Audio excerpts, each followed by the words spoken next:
அல்லேலூயா. கர்த்தருக்கு மகிமை உண்டாவதாக. இந்த நாளிலும் கூட என் தேவன் சொல்லுவதே சொல்லுவேன் என்ற இந்த நிகழ்ச்சி உலகம் முழுவதற்கும் எழுப்புதலை கொண்டு வருகிற ஒரு நிகழ்ச்சியாய் அமைந்திருக்கிறது. பரிசுத்த ஆவியானவர் இந்த நிகழ்ச்சியில இதுவரை உலகத்திலே மறைக்கப்பட்டிருந்த அநேக ரகசியங்களை, பரலோக ரகசியங்களை பூமியிலே வெளிப்படுத்தி கொண்டு வருகிறார். உலகத்துக்கு மறைக்கப்பட்டிருந்த ஒரு சிறிய சபை, இயேசு சந்நிதி, இயேசு பிரசன்ன வாலிபர்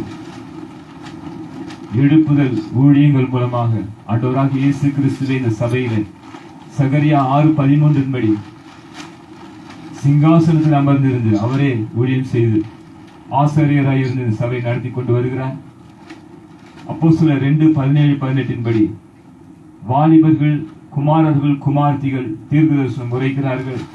ஊழியக்காரர்கள், ஊழியக்காரின் மீது கர்த்தருடைய அபிஷேகம் இறங்கி வந்து ஒவ்வொருவர் மூலமாக கர்த்தர் தீர்க்கதரிசனமாய் பேசி இந்த ஊழியத்தை நிறைவேற்றி கொண்டிருக்கிறார்.